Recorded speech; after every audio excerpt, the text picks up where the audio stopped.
Welcome friends. इस video में हम बात करेंगे item analysis using chi-square goodness of fit की।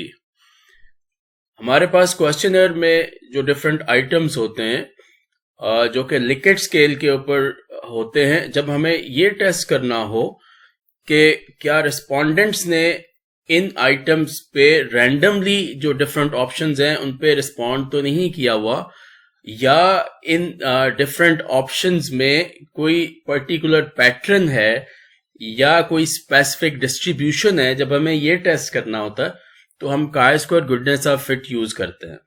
तो हमारे पास यहाँ एग्जांपल में एक आइटम हमने लिया है जो लिकेट स्केल पे है, 5 पॉइंट लिकेट स्केल है।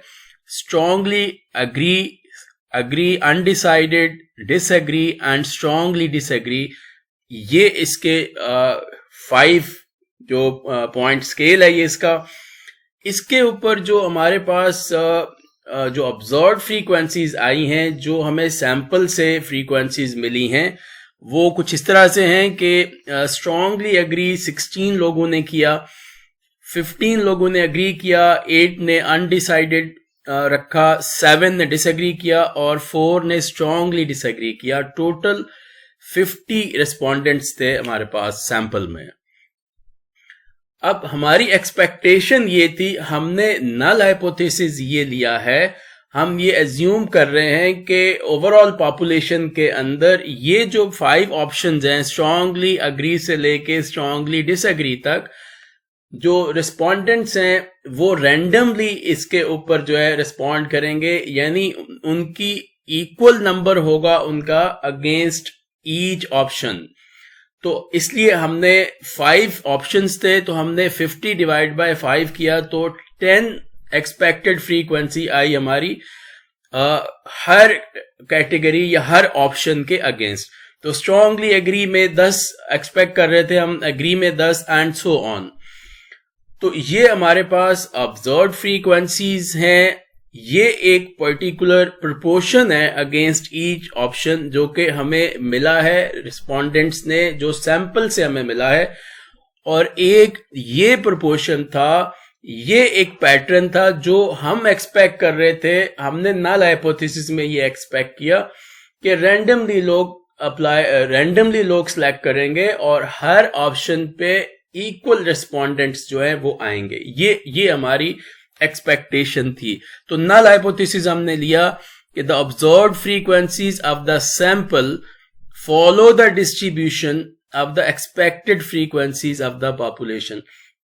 तो गुडनेस ऑफ फिट में अब हम ये टेस्ट करने जा रहे हैं कि ये जो फ्रीक्वेंसीज का मॉडल हमें मिला है, जो ऑब्जर्व्ड फ्रीक्वेंसीज में ये जो पैटर्न मिला है, ये जो प्रोपोर्शन है रिस्पोंडेंट्स का डिफरेंट ऑप्शंस पे, ये कितना गुड फिट है इस मॉडल पे, जो कि हम एक्सपेक्ट कर रहे थे कि पॉपुलेशन में ऐसा होगा कि इक्वली रिस्पॉन्ड करेंगे सारे ऑप्शंस के ऊपर लोग। तो ये हमारा नल हाइपोथेसिस है कि ये जो ऑब्जर्व्ड फ्रीक्वेंसीज हमें मिली हैं सैंपल से, ये जो डिस्ट्रीब्यूशन है, ये डिस्ट्रीब्यूशन जो है ये फॉलो करता है इस डिस्ट्रीब्यूशन को जो कि एक्सपेक्टेड फ्रीक्वेंसी में हमने एक्सपेक्ट कर रहे थे, हमने एज्यूम किया था पॉपुलेशन के लिए। तो ये हमारा नल हाइपोथेसिस है। और अल्टरनेट हाइपोथेसिस ऑब्वियसली ये होगा कि ये जो हमारा सैंपल का डिस्ट्रीब्यूशन है, ये हमारे ओवरऑल जो पॉपुलेशन का जो हमारा एक्सपेक्टेड जो डिस्ट्रीब्यूशन है उसको फॉलो नहीं करता। तो नल में हमने कहा कि ये फॉलो करता है, यानी हमारा जो सैंपल का डिस्ट्रीब्यूशन है वो हमारी पॉपुलेशन के एक्सपेक्टेड डिस्ट्रीब्यूशन को फॉलो करता है, और अल्टरनेट में हमने कहा कि ये उसको फॉलो नहीं करता।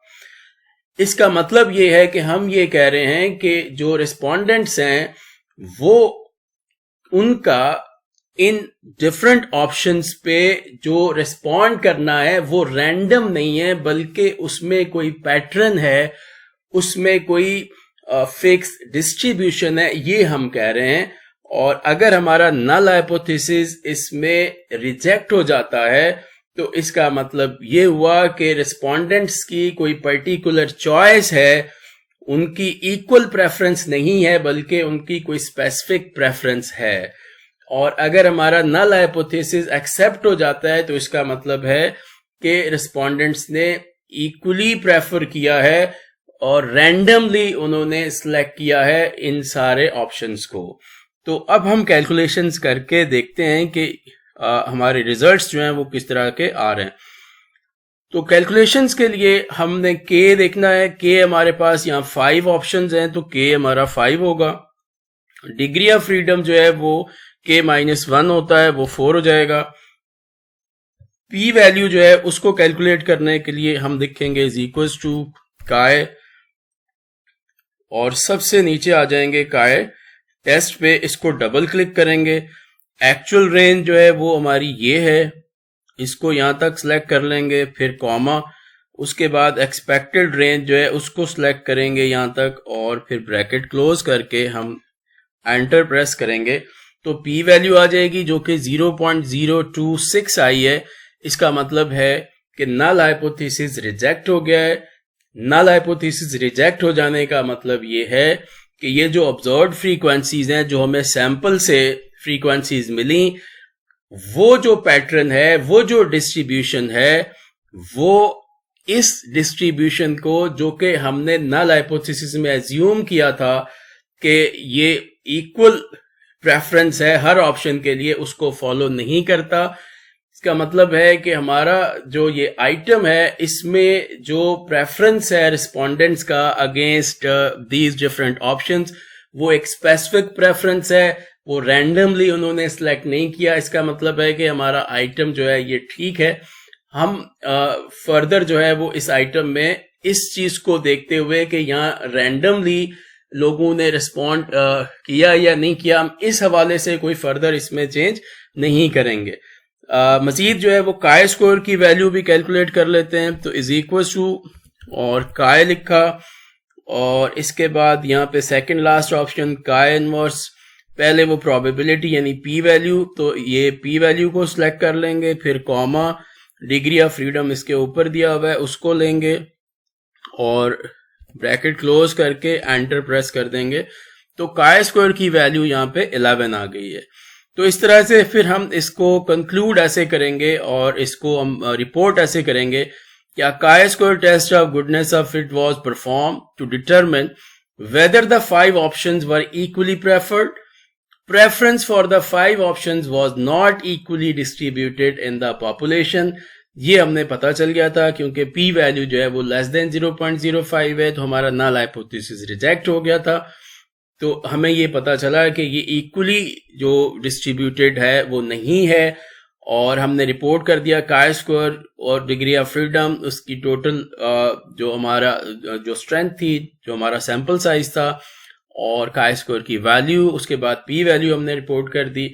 तो इस तरीके से हमने अपने आइटम का एनालिसिस किया कि ये जो पर्टिकुलर आइटम था हमारे क्वेश्चनियर में, ये इसके ऊपर जो डिफरेंट ऑप्शंस पे लोगों ने रिस्पॉन्ड किया, क्या ये रैंडमली उन्होंने रिस्पॉन्ड कर दिया है या कोई स्पेसिफिक चॉइस थी उनकी।